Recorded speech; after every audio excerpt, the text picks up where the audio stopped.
का नियम क्या, महत्वपूर्ण प्रश्न है, ठीक ना।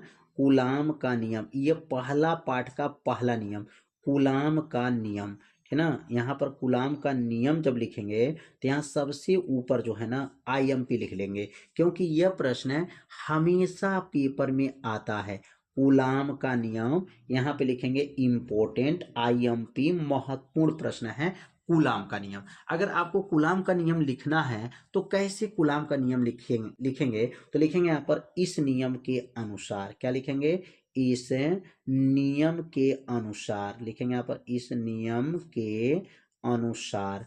अब यहाँ इस नियम के अगर अनुसार लिखते हैं तो कूलाम साहब ने क्या बात बताए थे, इसको जो है डबल इन्वर्टेड कामा में आप लिखिएगा। इस नियम के अनुसार किन्हीं दो आवेशों के बीच, क्या लिखेंगे यहाँ पर, किन्हीं दो आवेशों के बीच, किन्हीं दो आवेशों के बीच लिखेंगे यहाँ पर, किन्हीं दो आवेशों के बीच, कितने आवेश लेना है, दो आवेशों के बीच लगने वाले, लिखेंगे यहाँ पर लगने वाले, लिखेंगे किन्हीं दो आवेशों के बीच लगने वाले आकर्षण बल। देखिए इसके अंदर दो बल होता है, आकर्षण बल भी होता है, आकर्षण बल तथा प्रतिकर्षण बल, आकर्षण बल तथा प्रतिकर्षण बल। इनके अंदर वैद्युत जो आवेश होते हैं इनके अंदर आकर्षण भी बल होता है और प्रतिकर्षण भी बल होता है। तो कहेंगे कि नहीं दो आवेशों के बीच लगने वाले आकर्षण बल, या यहाँ कर सकते हैं या तथा भी लिख देंगे तभी कोई दिक्कत नहीं है। प्रतिकर्षण बल उन आवेशों के, कहेंगे प्रतिकर्षण बल उन आवेशों के गुणनफल के, उन आवेशों के लिखेंगे यहाँ पर इन आवेशों के गुणनफल के अनकर्मानुपाती होता है। गुणनफल के क्या होता है, अनकर्मानुपाती होता है, गुणनफल के अनुकर्मानुपाती होता है, अनुकर्मानुपाती होता है। अब लिखेंगे यहाँ पर अनुकर्मानुपाती होता है, ठीक ना। दो बार पढ़िए आपको परिभाषा याद हो जाएगा, ठीक ना। तो कैसे लिखेंगे, किन्हीं दो आवेशों के बीच लगने वाले आकर्षण बल या प्रतिकर्षण बल, तथा भी लिख सकते हैं प्रतिकर्षण बल उन आवेशों के गुणनफल के अनकर्मानुपाती होता है तथा उनके बीच के, तथा उनके बीच के दूरी के, तथा उनके बीच के दूरी के, उनके बीच के दूरी के वर्ग, बीच के दूरी के वर्ग, दूरी के वर्ग के क्या होता है, व्युत्क्रमानुपाती,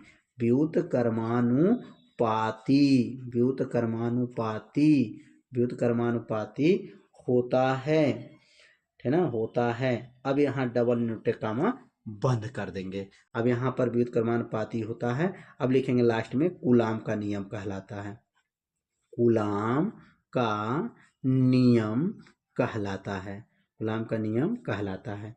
कितना आसान है, बस अब इसको परिभाषा बनाना सिखा देते हैं। कूलाम का नियम कहलाता है। अब यहाँ पर अगर ये परिभाषा कैसे लिखा गया तो यहाँ पे अगर मान लेते हैं एक आवेश Q1 है और दूसरा आवेश क्या है, कुछ दूरी पर, यहाँ पर दूसरा आवेश क्या है, Q2 है। कितनी दूरी पर है तो कहेंगे R दूरी पर है, कितनी दूरी पर, R दूरी पर है। अब इन्हीं को लेकर के सूत्र को बनाया गया है। तो पहला बात बताया गया कि F जो है अनकर्मानुपाती होता है Q1 Q2 के, और बटा जो हो जाएगा इसके व्युत्क्रमानुपाती हो जाएगा। मतलब इनका जो नियम इसी में छिपा हुआ है। किनका नियम है यह, कूलाम का नियम। अगर ये सूत्र में आपको समझते हैं तो क्या बोला जाएगा, किन्हीं दो आवेशों, क्या कहेंगे, किन्हीं दो आवेशों के बीच लगने वाला आकर्षण बल या प्रतिकर्षण बल, इसको आकर्षण बल या प्रतिकर्षण बल, है ना, उन आवेशों के गुणनफल, बीच में गुणा है, दोनों आवेशों के गुणनफल के अनकर्मानुपाती तथा इनके बीच के दूरी के वर्ग के व्युत्क्रमानुपाती। देखिए बटा में जब हो जाएगा ना तो इसको व्युत्क्रमानुपाती पढ़ा जाता है, ठीक है ना। यह आवेश के अनकर्मानुपाती है और दूरी के क्या है, वर्ग के व्युत्क्रमानुपाती होता है। तो इनका नियम जो है आप लोगों को समझ समझ में आ गया होगा। इसी में इनका नियम क्या है, छिपा हुआ है। 2 बार पढ़ लीजिए, आपको नियम क्या हो जाएगा, याद हो जाएगा। तो कूलाम का नियम जो है आप लोगों को अच्छे से समझ में आ गया होगा। अब इनके सूत्र का निगमन समझेंगे। कूलाम के सूत्र का जो है निगमन पढ़ा जाएगा कि इनका निगमन कैसे किए हैं, तो एक एक लाइन जो है आपको बताया जाएगा। तो अब यहाँ नियम को समझ लेते हैं। अब हम लोग समझेंगे कूलाम का सूत्र का निगमन।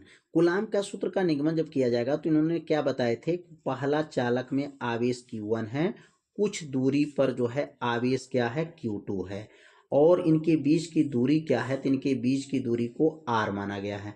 तो यहाँ पे 2 आवेश हैं और दोनों आवेश जो है, पहला आवेश Q1 है, दूसरा आवेश Q2 है, दोनों आवेशों के बीच की दूरी R है। इन्होंने पहला बात बताए थे कि F अनकर्मानुपाती, जो F है आकर्षण बल या प्रतिकर्षण बल है, वैद्युत बल बोल सकते हैं, या वैद्युत बल जो होते हैं ये आवेशों के गुणनफल के, देखिए यहाँ Q1 Q2 आवेशों के गुणनफल के अनकर्मानुपाती होते हैं। ये बनेगा समीकरण नंबर 1। समीकरण नंबर क्या बनेगा, 1। F अनकर्मानुपाती Q1 Q2, यह वैद्युत आवेश, वैद्युत बल जो होता है दोनों आवेशों के गुणनफल के अनकर्मानुपाती होते हैं। ये बात किसने बताए थे, कूलाम साहब ने।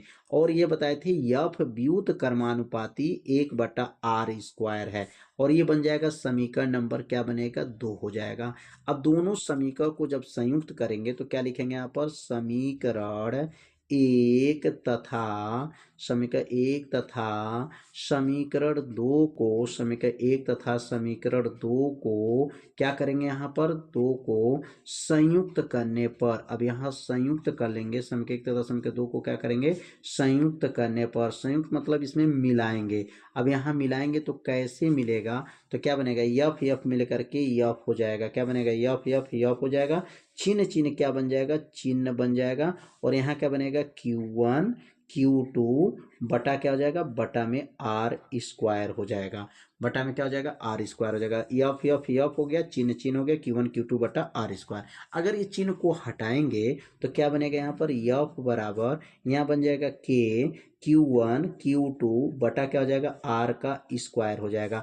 जहाँ K क्या है तो लिखेंगे यहाँ पर, जहाँ K एक जो है नियतांक है, जहाँ K कौन सी है, एक नियतांक है, और यहाँ नियतांक के जगह पर कूलाम साहब ने क्या नाम मान रखे थे, नियतांक के जगह पर, तो K के जगह पर याद रखेंगे, इसमें K के स्थान पे रखे थे 1/4 पाई अपसाइलम नाट, क्या कहेंगे, 1/4 पाई अपसाइलम नाट यहाँ पे रखा गया। तो क्या बनेगा, F बराबर हो जाएगा 1/4 पाई अपसाइलम नाट हो जाएगा, और ये बनेगा Q1 और ये बनेगा Q2, और यहाँ बटा में क्या बनेगा, R² हो जाएगा। ये जो सूत्र बना, ये जो सूत्र बना है याद रखेंगे, यही कूलाम का सूत्र है, मेन सूत्र, इसी से न्यूमेरिकल को हल किया जाएगा। तो F बराबर 1/4 पाई अपसाइलम नाट Q1 Q2 बटा R²।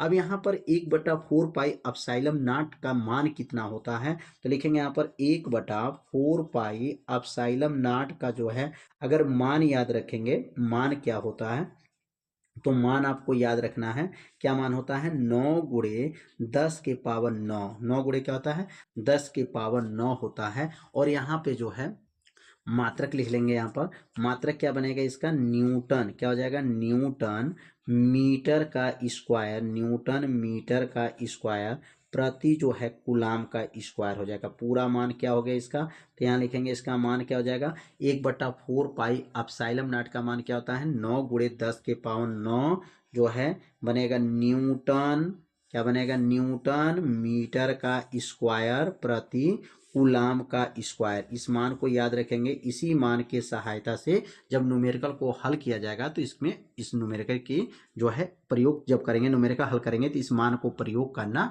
पड़ेगा। तो आज की ये वीडियो आप सभी विद्यार्थियों को कैसा लगा एक बार जरूर कमेंट कीजिएगा। बहुत मेहनत करके वीडियो को बनाया गया है, तो आप सभी लोग वीडियो को लाइक कर दीजिएगा, और अगले भाग का यदि आपको वीडियो देखना है तो डिस्क्रिप्शन बॉक्स को चेक कर लीजिएगा, वहां पर संपूर्ण वीडियो मिल जाएगा, पूरे पाठ का जो है वीडियो मिल जाएगा, एक एक हेडिंग को एकदम सरल भाषा में बताया गया है। तो मिलते हैं अब अगले भाग में, तब तक के लिए जय हिंद, जय भारत।